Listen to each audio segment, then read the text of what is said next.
बहुत समय पहले की बात है। दूर दराज पूर्व दिशा में कंचनपुरा नाम का एक अत्यंत सुंदर और शांतिप्रिय राज्य था, जहां परंपरा प्रिय और न्यायिक महाराज चक्रदेव का शासन चलता था। उनका राज्य संपन्नता की चरम सीमा पर था। हरियाली से भरे खेत, फलों से झुकते बाग, चमकती झीलें और ऊंची पर्वत श्रृंखलाओं से घिरा हुआ यह क्षेत्र धरती पर स्वर्ग का ही प्रतिबिंब लगता था। महाराजा का राजमहल सफेद संगमरमर से निर्मित था, जिसके दीवारों पर सोने जैसी कलाकृतियां की गई थीं। महल के आंगन में तरह तरह के रंगों के फूल हमेशा खिले रहते थे और सुबह शाम वहां मोर अपनी मधुर ध्वनि में बोलते थे। महाराज चक्रदेव को 2 प्रिय संतानें प्राप्त थीं। बड़ा पुत्र राजकुमार वीर प्रताप और छोटी पुत्री राजकुमारी नंदिनी। राजकुमार वीर प्रताप की उम्र 18 वर्ष थी और राजकुमारी नंदिनी 16 वर्ष की थी। दोनों भाई बहन के बीच का प्रेम इतना गहरा था कि उसकी चर्चा आसपास के सभी राज्यों में की जाती थी। लोग अक्सर कहते थे कि ऐसा अतुलनीय भाई बहन का रिश्ता तो युगों के अंतराल में ही देखने को मिलता है। राजकुमार वीर प्रताप स्वभाव से बहुत बहादुर, रूप से सुंदर और अनेक गुणों से सुशोभित थे। वह तलवार युद्ध, घुड़सवारी, धनुर्विद्या और सभी प्रकार की युद्ध कलाओं में निपुण थे। राज्य के विद्वान गुरुजनों ने उन्हें सभी वेद, पुराण, नीतिशास्त्र और राजनीति विज्ञान की विस्तृत शिक्षा दी थी। राजकुमारी नंदिनी भी अपने बड़े भाई की तरह रूपवती और गुणवान थीं। उनके बाल गहरे काले और कोमल रेशमी थे, जो कमर तक झूमा करते थे। जब वह चलती थीं, तो उनके बाल ऐसे हवा में नाचते थे जैसे काले मेघ आकाश में धीरे धीरे संचरण कर रहे हों। उनकी आंखें विशाल और निर्दोष थीं, बिल्कुल वन की एक सुंदर हिरणी की भांति। उनकी उन निर्दोष आंखों में ऐसी मोहक शांति थी कि जो भी उन्हें देखता वह उस पर मोहित हो जाता। उनका रंग दूध और ताजी गुलाब की पंखुड़ी के मिश्रण जैसा गोरा और लालिमा लिए हुए था। उन्होंने संगीत, नृत्य, चित्रकला और गृह प्रबंधन की कलाओं में विशेष क्षमता हासिल की थी। दोनों भाई बहन के बीच का यह दिव्य प्रेम सचमुच अद्वितीय था। प्रतिदिन निद्रा त्यागने के उपरांत राजकुमारी नंदिनी सर्वप्रथम अपने बड़े भाई राजकुमार वीर प्रताप से भेंट करने जाती थीं। वह अपने कोमल हाथों से भाई के बालों को संवारती, उनके वस्त्रों को व्यवस्थित करती और तत्पश्चात उनके साथ बगीचे में भ्रमण करती थीं। राजकुमार वीर प्रताप भी अपनी छोटी बहन पर अत्यधिक स्नेह रखते थे। वह अपनी बहन के लिए सुदूर स्थानों से मनमोहक पुष्प, उज्ज्वल मोती और बहुमूल्य रत्न लेकर आते थे। जब भी वह किसी शिकार अथवा युद्ध अभियान से लौटते, तो सबसे पहले अपनी बहन के लिए कोई न कोई उपहार अवश्य लाते थे। दोनों का दिन एक साथ ही आरंभ होता था। सूर्य उदय के समय वे दोनों राजमहल की छत पर जाकर सूर्यदेव को नमन करते थे। तदुपरांत राजकुमार वीर प्रताप अपनी तलवारबाजी और अश्वारोहण का अभ्यास करते थे और राजकुमारी नंदिनी निकट बैठकर उनका उत्साहवर्धन करती रहती थीं। वह अपने भ्राता की प्रत्येक विजय पर करतल ध्वनि करती और प्रत्येक अल्प असफलता पर उन्हें प्रोत्साहन देती थीं। दोपहर के समय दोनों भाई बहन एक साथ भोजन ग्रहण करते थे। नंदिनी अपने हाथों से भाई के लिए मिठाई बनाती थीं। वह भली भांति जानती थीं कि उनके भ्राता को खीर और मोदक बहुत प्रिय हैं। राजकुमार वीर प्रताप भी अपनी बहन के लिए बगीचे से ताजे फल तोड़कर लाते थे। संध्या काल में दोनों भाई बहन महल के विशाल कक्ष में बैठकर संगीत का रसास्वादन करते थे। नंदिनी अपनी मधुर वाणी में गायन करती थीं और वीर प्रताप बांसुरी वादन करते थे। महाराज और महारानी भी प्रायः यह संगीत सुनने आते थे और प्रसन्न होकर उन्हें शुभकामनाएं देते थे। संपूर्ण राज्य में सभी जन इन दोनों के प्रेम की प्रशंसा करते थे। बाजार में, कृषि क्षेत्रों में और मंदिरों में हर स्थान पर लोग राजकुमार वीर प्रताप और राजकुमारी नंदिनी के स्नेह की मिसालें प्रस्तुत करते थे। माताएं अपने बच्चों को यही समझाती थीं कि भाई बहनों में ऐसा ही निर्मल प्रेम होना चाहिए। किंतु इस आनंदमय राज्य पर एक काला साया भी विद्यमान थी। महाराज के मंत्रिमंडल में कुछ दुष्ट और लोभी मंत्री भी थे, जो छल पूर्वक राज्य पर अपना अधिकार स्थापित करना चाहते थे। उनमें सर्वाधिक कपटी था मुख्य प्रधान दुर्जय। वह दर्शनीय रूप से तो सज्जन प्रतीत होता था, किंतु उसका हृदय नितांत मलिन था। मुख्य प्रधान दुर्जय को तंत्र मंत्र का ज्ञान था उसने काली शक्तियों का गहन अध्ययन किया था और वह बुरी आत्माओं को अपने नियंत्रण में करना जानता था। वह अपनी इन गुप्त सिद्धियों का उपयोग करके प्रजा को हानि पहुंचाता रहता था, परंतु वह इतना धूर्त था कि महाराज को कभी इस कृत्य की भनक तक नहीं लगी। दुर्जय का एकमात्र स्वप्न था कि वह छल से राज्य पर आधिपत्य जमा ले और स्वयं को राजा घोषित करे, लेकिन राजकुमार वीर प्रताप के होते हुए यह मनोरथ सिद्ध होना असंभव था। वीर प्रताप न केवल पराक्रमी थे, बल्कि वे प्रजा के मध्य अत्यधिक प्रिय भी थे। समस्त जन उनसे प्रेम करते थे और उन्हें भविष्य का राजा मानते थे। एक रात्रि दुर्जय ने एक भयंकर षड्यंत्र की रचना की। उसने मन में विचार किया कि यदि राजकुमार वीर प्रताप को मार्ग से हटा दिया जाए तो राज्य पर अधिकार करना सहज हो जाएगा, लेकिन वीर प्रताप को प्रत्यक्ष रूप से मारना संभव नहीं था, क्योंकि वह अत्यंत शूरवीर और सतर्क रहते थे। अंततः दुर्जय ने अपनी काली विद्या का आश्रय लेने का निर्णय किया। अमावस्या की उस घोर अंधकारमय रात में दुर्जय अपने गुप्त तहखाने में प्रविष्ट हुआ। वहां उसने दुष्ट मंत्रों से युक्त पुस्तकें, काले वस्त्र, भस्म और विषैली औषधियां संचित कर रखी थीं। उसने एक छोटी अग्निकुंड प्रज्वलित किया और उसमें अजीबोगरीब वस्तुएं डालने करने लगा। जैसे ही वे वस्तुएं जलीं, कक्ष में घना धुआं छा गया और एक भयानक दुर्गंध आने लगी। फिर दुर्जय ने एक काले कपड़े में राजकुमार वीर प्रताप का एक चित्र लपेटा और उस पर क्रूर मंत्रों का उच्चारण करने लगा। अर्धरात्रि के पश्चात जब उसने अपना काला अनुष्ठान पूर्ण किया तो उसके मुख पर अत्यंत संतोष का भाव था। उसे यह प्रतीत हुआ कि उसकी जादुई शक्ति सफल हो गई है। वह अपनी गुप्त कोठरी से बाहर निकला और अपने कक्ष में जाकर सो गया। अन्य ओर राजकुमार वीर प्रताप अपने विशाल और भव्य शयन कक्ष में गहरी निद्रा में लीन थे।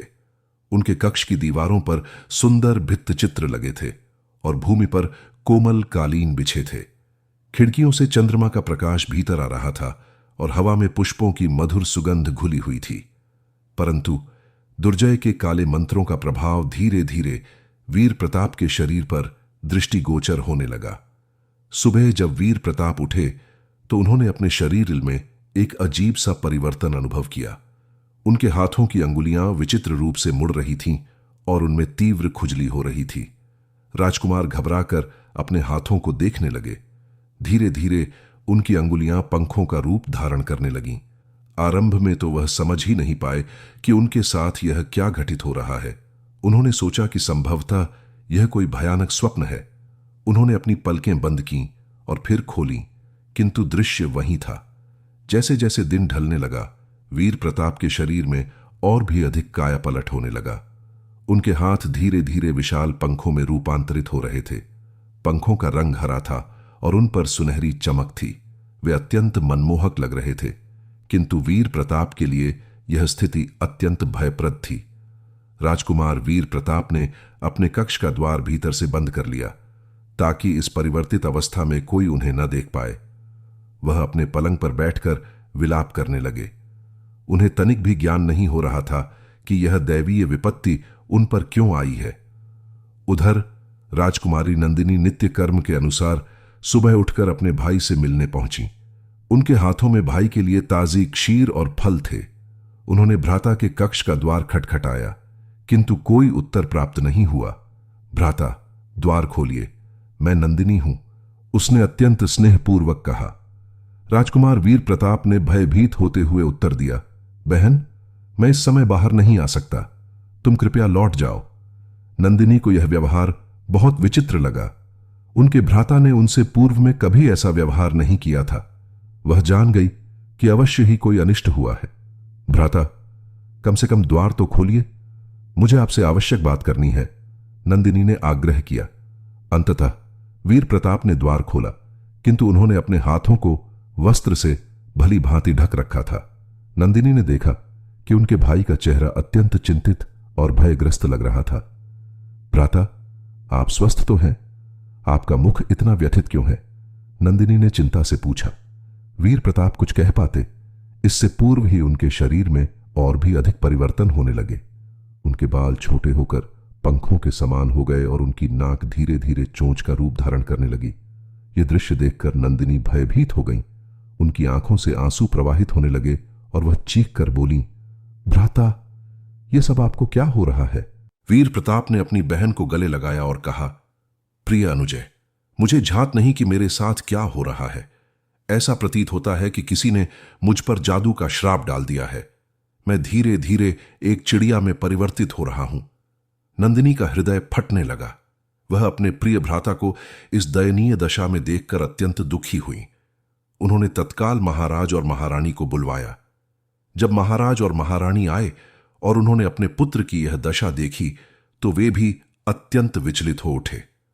महारानी विलाप करने लगीं और महाराज ने तत्काल राज्य के समस्त वैद्यों और तांत्रिकों को बुलाने का आदेश दिया। अगले 2 दिनों में राजकुमार वीर प्रताप का परिवर्तन और भी तीव्र गति से हुआ। उनका संपूर्ण शरीर हरे और सुनहरे पंखों से ढक गया। उनका मुख चिड़िया के समान हो गया और नासिका चोंच में बदल गई। परंतु विचित्र बात यह थी कि वह अभी भी मनुष्य की भांति बात कर सकते थे। तीसरे दिवस तक राजकुमार वीर प्रताप पूर्ण रूप से एक मनमोहक हरी सुनहरी चिड़िया बन चुके थे। वे देखने में अत्यंत रूपवान थे, किंतु अब वे मानव नहीं रहे थे। राजकुमारी नंदिनी ने अपने भ्राता विहंग को बड़े स्नेह से अपनी गोद में लिया। चिड़िया बने वीर प्रताप ने अपनी बहन को देखा और कहा, अनुजय, अब मैं विहंग बन गया हूं, किंतु मेरा तुमसे प्रेम पहले जैसा ही है। नंदिनी रो रो कर कहने लगी, भ्राता, आप किंचित भी चिंता न करें। मैं आपको पुनः मानव बनाने का कोई उपाय अवश्य खोजूंगी। महाराज ने राज्य के सभी ज्योतिषियों, तांत्रिकों और वैद्यों को एकत्र किया, किंतु कोई भी इस प्रबल अभिशाप को खंडित करने का मार्ग नहीं बता सका। एक वृद्ध तांत्रिक ने बताया कि यह अत्यंत शक्तिशाली काला जादू है जो किसी अति शक्तिशाली जादूगर ने किया है। नंदिनी ने अपने भ्राता विहंग को अपने कक्ष में एक सुंदर स्वर्ण निर्मित पिंजरे में रखा। पिंजरा बहुत विशाल और आरामदायक था। उसमें कोमल रेशमी वस्त्र बिछे हुए थे और छोटे पात्रों में जल और दाना रखा हुआ था। किंतु नंदिनी को अपने भाई को पिंजरे में रखना जरा भी प्रिय नहीं था। वह प्रायः पिंजरा खोल देती थीं ताकि उनका भ्राता विहंग स्वतंत्रता पूर्वक उड़ान भर सके। चिड़िया बने वीर प्रताप अपनी बहन के कंधे पर बैठते थे और उसके बालों में छिप जाते थे। दिन भर नंदिनी अपने भ्रातान विहंग से वार्तालाप करती रहती थीं। वह उनसे अपने हृदय की समस्त बातें कहती थीं और विहंग भी अपनी मधुर ध्वनि में उत्तर देता था। भ्राता, क्या आपको भूख लगी है? नंदिनी पूछती। हां अनुजय, भ्राता विहंग उत्तर देता, किंतु मुझे यह दाना प्रिय नहीं लगता। काश मैं तुम्हारे हाथों से बना भोजन ग्रहण कर पाता। नंदिनी का हृदय और भी दुखी हो उठता और वह अपने भाई के लिए छोटे छोटे मीठे दाने तैयार करती जो उस विहंग को पसंद आते थे। इधर मुख्य प्रधान दुर्जय बहुत प्रसन्न था कि उसकी कुटिल योजना सफल हो गई है। अब राजकुमार वीर प्रताप उसके मार्ग में बाधा नहीं थे। वह धीरे धीरे अपनी आगामी योजनाओं को कार्यान्वित करने का विचार कर रहा था, किंतु राजकुमारी नंदिनी हार मानने वाली नहीं थी। वह प्रतिदिन मंदिर जाती और ईश्वर से प्रार्थना करती कि उनके भाई को पुनः मनुष्य बना दें। वह व्रत रखती, जाप करती और दान पुण्य के कार्य निरंतर करती रहती थीं। एक दिवस जब नंदिनी देवालय से लौट रही थीं, तो मार्ग में उनकी भेंट एक वृद्ध साधु से हुई।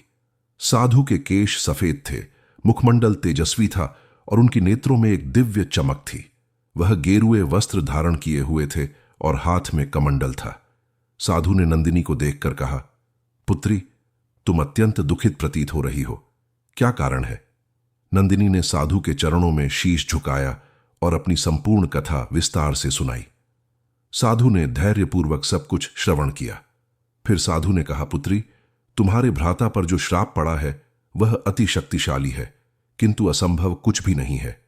यदि तुम्हारा प्रेम सच्चा है तो यह अभिशाप टूट सकता है। नंदिनी की आंखों में आशा की एक किरण जगमगा उठी।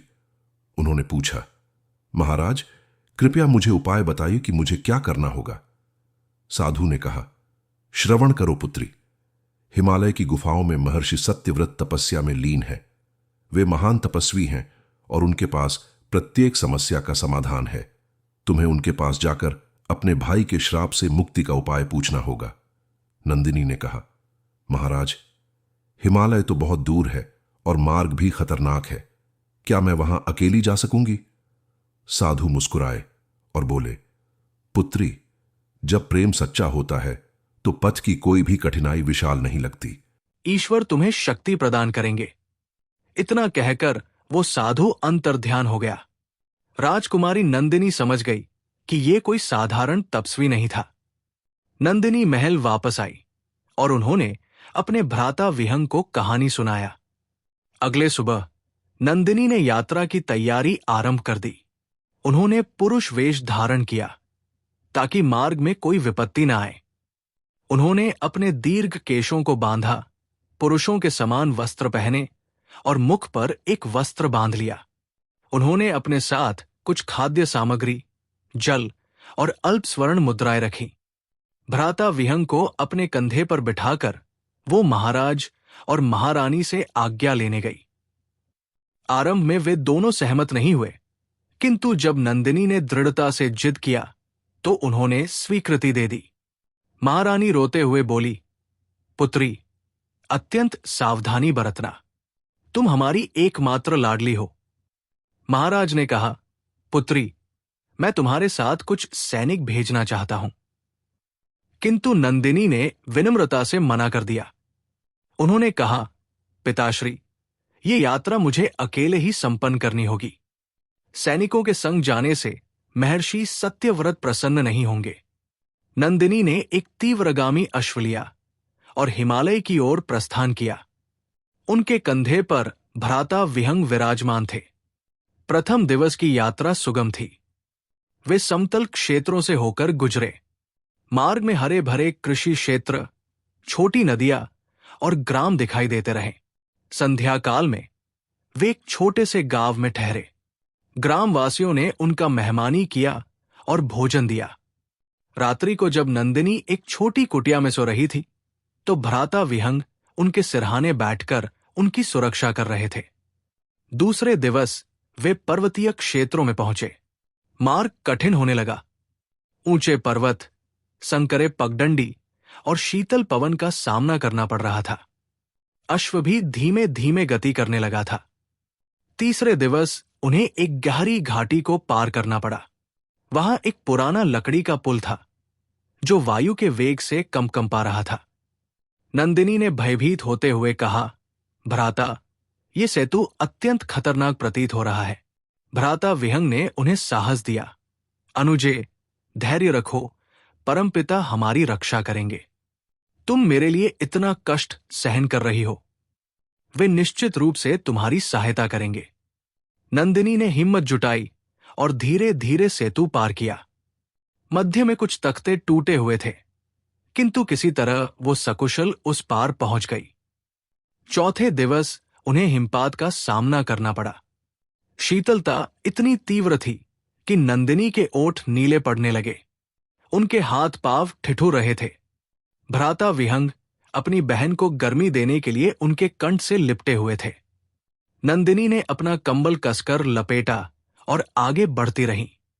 उनके चरणों में छाले पड़ गए थे और उनका संपूर्ण शरीर पीड़ा दे रहा था, किंतु उन्होंने अपनी यात्रा नहीं रोकी। पांचवें दिवस उनकी भेंट एक भयंकर भालू से हुई। भालू अति विशाल और काला था। उसकी आंखें लाल थी और मुख से लार टपक रही थी। वो गरजते हुए नंदिनी की ओर बढ़ा। नंदिनी का हृदय अत्यंत तीव्रता से धड़कने लगा। नंदिनी घबराकर पीछे हट गई, लेकिन भालू उनका पीछा करता रहा। तभी उनका छोटा पक्षी भाई वीर प्रताप उनके कंधे से उड़कर भालू की आंखों के सामने तेजी से मंडराने लगा। वो अपने पंखों से भालू की आंखों पर मार करने लगा। भालू उस छोटे पक्षी को पकड़ने की कोशिश करता रहा और उसका ध्यान नंदिनी से हट गया। इस मौके का फायदा उठाकर नंदिनी जल्दी से घोड़े पर चढ़ गई और तेजी से वहां से निकल गई। उन्होंने जोर से पुकारा, भ्राता, जल्दी आइए।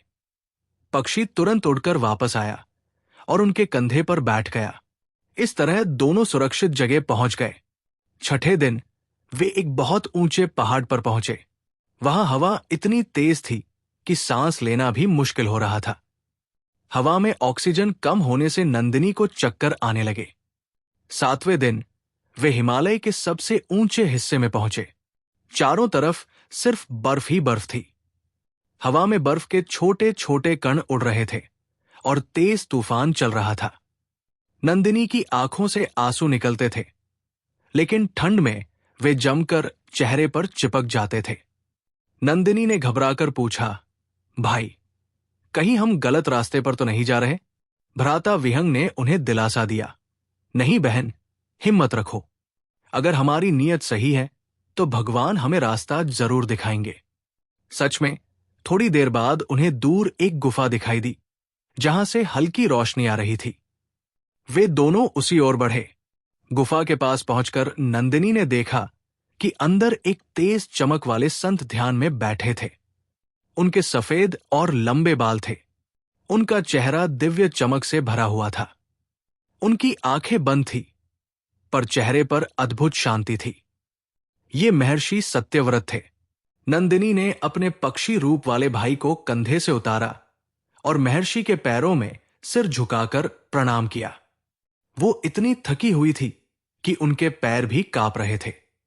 थोड़ी देर बाद महर्षि सत्यव्रत ने अपनी आंखें खोली। नंदिनी ने रोते हुए अपनी पूरी कहानी उन्हें सुनाई, कैसे उनके भाई पक्षी बन गए और वो उन्हें फिर से मनुष्य बनाना चाहती है। महर्षि ने भ्राता विहंग यानी वीर प्रताप की ओर देखा। उनकी आंखों में दया और दुख दोनों दिखाई दे रहे थे। महर्षि बोले, पुत्री, तुम्हारे भाई पर काले जादू का बहुत शक्तिशाली श्राप है। यह किसी अत्यंत ताकतवर तांत्रिक का काम है। नंदिनी ने उम्मीद भरी आंखों से पूछा, गुरुदेव, क्या इस श्राप को तोड़ा जा सकता है? महर्षि हल्की मुस्कान के साथ बोले, हां पुत्री, लेकिन इसका रास्ता बहुत कठिन है। तुम्हें 3 काम पूरे करने होंगे। नंदिनी ने दृढ़ आवाज में कहा, हे गुरुदेव, चाहे कितना भी कठिन काम हो, मैं करने के लिए तैयार हूं। महर्षि ने समझाते हुए कहा, पहला काम यह है कि तुम्हें कैलाश पर्वत की चोटी तक पहुंचना होगा और महादेव से आशीर्वाद लेना होगा। यह आसान नहीं है। वहां पहुंचने से पहले भयंकर बर्फीले तूफान, हिमस्खलन और कई तरह के खतरों का सामना करना पड़ेगा। नंदिनी बिना झिझक बोली, गुरुदेव, मैं अवश्य जाऊंगी। महर्षि फिर बोले, और दूसरा काम यह है कि तुम्हें गंगोत्री धाम से मां भागीरथी का पवित्र जल लाना होगा। यह साधारण पानी नहीं है। तुम्हें गंगा मैया से खुद प्रार्थना करके वो दिव्य जल मांगना होगा। नंदिनी ने उत्सुक होकर पूछा, और तीसरा काम क्या है? महर्षि की आंखें गंभीर हो गई। वे धीरे से बोले, तीसरा और सबसे कठिन काम यह है कि तुम्हें अपने भाई के प्रति अपने सच्चे प्रेम और निष्ठा का सबसे बड़ा प्रमाण देना होगा। तुम्हें अपनी सबसे कीमती चीज का त्याग करना होगा। नंदिनी डर और चिंता से भरकर बोली, हे गुरुदेव, वो चीज क्या है? महर्षि ने रहस्यपूर्ण स्वर में कहा, यह तुम्हें सही समय आने पर ही पता चलेगा। फिर महर्षि सत्यव्रत ने अपने हाथ से एक दिव्य फूल नंदिनी को दिया और बोले, पुत्री, यह फूल तब तक खिलता रहेगा जब तक तुम्हारा प्रेम शुद्ध और सच्चा रहेगा। अगर तुम्हारे मन में कभी भी संदेह आया या तुमने हिम्मत खो दी तो यह फूल तुरंत मुरझा जाएगा। नंदिनी ने उस फूल को अपने सीने से लगाकर कहा, हे गुरुदेव, यह फूल हमेशा खिला रहेगा, क्योंकि मेरे भाई के प्रति मेरा प्यार कभी कम नहीं होगा। महर्षि ने आशीर्वाद देते हुए कहा, जाओ पुत्री, उत्तर दिशा में कैलाश की ओर बढ़ो। भगवान तुम्हारी रक्षा करेंगे। अगली सुबह नंदिनी ने कैलाश पर्वत की यात्रा शुरू की। उनका पक्षी रूप वाला भाई उनके कंधे पर बैठा था। कैलाश का रास्ता बेहद कठिन था। इतनी जोर से बर्फ गिर रही थी कि आगे कुछ भी दिख नहीं रहा था। हवा इतनी तेज थी कि नंदिनी को लग रहा था जैसे वो कभी भी उठ जाएंगी। रास्ते में एक जगह बड़े बड़े बर्फ के टुकड़े तेजी से नीचे लुढ़कते हुए आ रहे थे। नंदिनी किसी तरह दौड़कर एक गुफा में छिप गई और अपनी जान बचाई। गुफा में बैठकर वो कांप रही थी। ठंड इतनी ज्यादा थी कि उनके होंठ नीले पड़ गए थे और दांत लगातार किटकिटा रहे थे। भ्राता विहंग ने चिंता से कहा, बहन, इससे ज्यादा तकलीफ मत सहो। मैं पक्षी बनकर भी खुश हूं। लेकिन नंदिनी ने दृढ़ता से कहा, नहीं भाई, मैं आपको फिर से मनुष्य बनाकर ही रहूंगी। उन्होंने महर्षि द्वारा दिया गया दिव्य फूल देखा। वो अभी भी पूरी तरह खिला हुआ था। 3 दिनों की कठिन यात्रा के बाद वे कैलाश पर्वत की तलहटी में पहुंचे। वहां एक छोटा सा मंदिर था जिसमें शिवलिंग स्थापित था।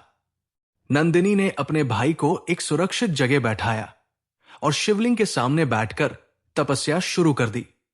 नंदिनी दिन रात भगवान शिव का जाप करती रही।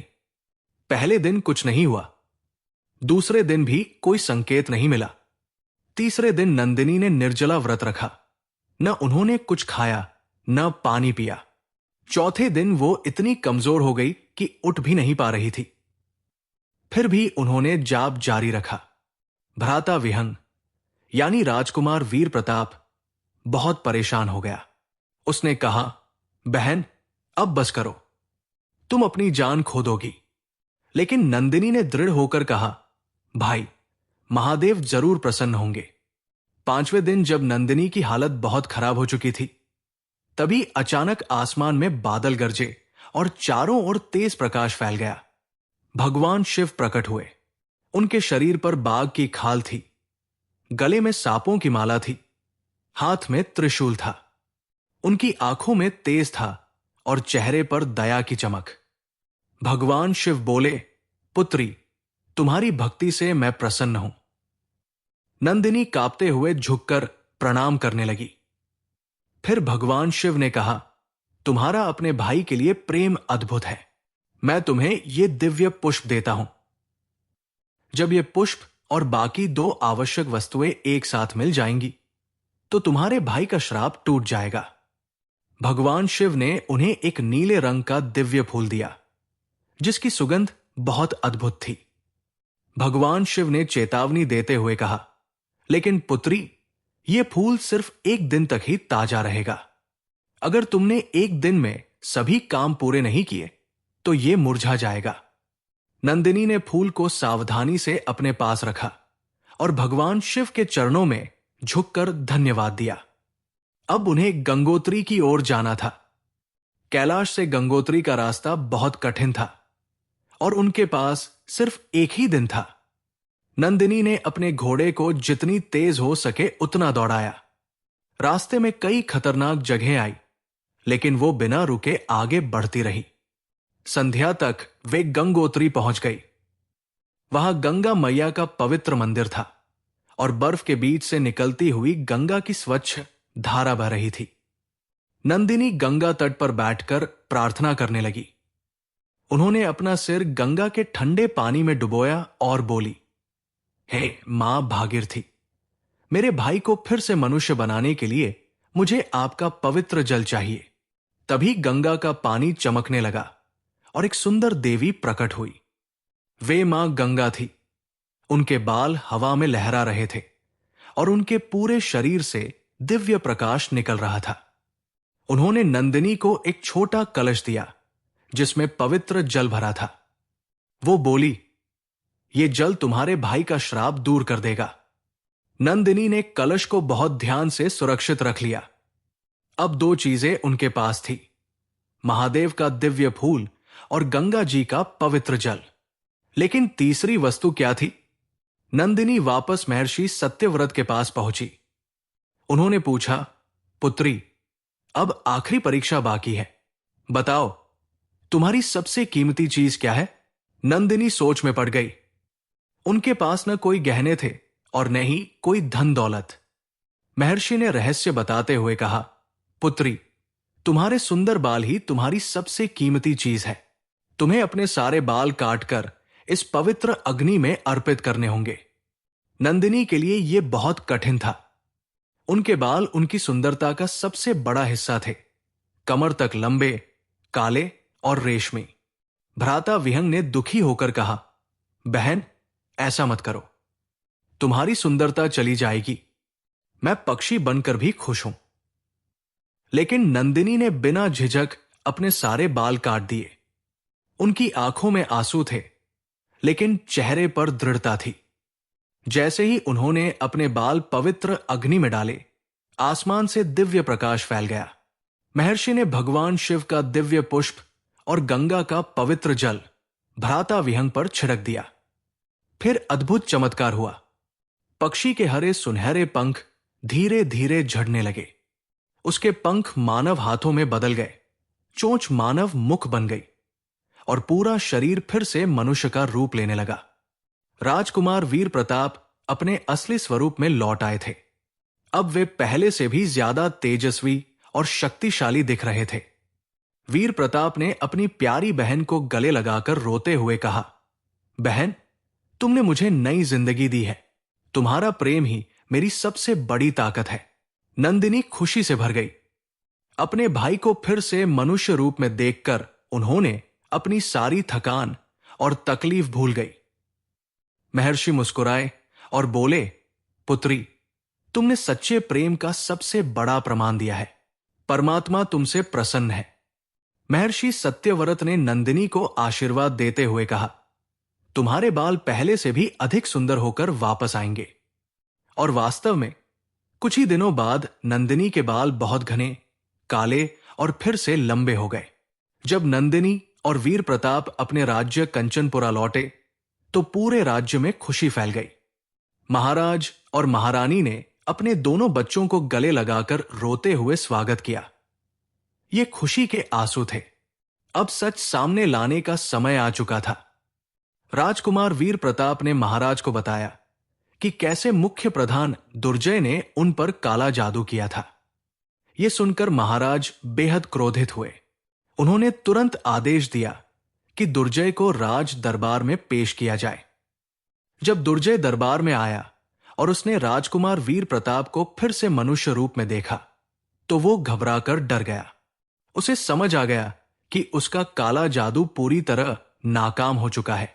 महाराज ने गुस्से से कहा, दुर्जय, तुमने मेरे पुत्र के साथ क्या बुरा काम किया था? डर के मारे दुर्जय की आवाज कांप रही थी। वो हकलाते हुए बोला, महाराज, मैंने कुछ नहीं किया। लेकिन वीर प्रताप ने सारा सच सामने रख दिया। उन्होंने बताया कि अमावस्या की रात दुर्जय अपनी गुप्त कोठरी में गया था और वहां काला जादू का अनुष्ठान किया था। महाराज ने तुरंत आदेश दिया कि दुर्जय की कोठरी की तलाशी ली जाए। तलाशी में काले जादू की किताबें, राख और जहरीली चीजें मिल गई। सारे सबूत मिल जाने के बाद दुर्जय को अपने अपराध कबूल करने पड़े। महाराज ने उसे तुरंत राज्य से निकालने का आदेश दिया। उसकी सारी संपत्ति भी राजकोष में जब्त कर ली गई। उसे सख्त चेतावनी दी गई कि अगर वो कभी दोबारा राज्य में दिखा तो उसे मौत की सजा दी जाएगी। दुर्जय ने अपना सामान इकट्ठा किया और राज्य छोड़कर चला गया। जाते समय उसे अपने किए पर पछतावा हुआ और उसने राजकुमार वीर प्रताप से माफी भी मांगी। राज्य में फिर से शांति, खुशी और समृद्धि लौट आई। लोग बहुत खुश थे कि उनका प्यारा राजकुमार सुरक्षित वापस आ गया है।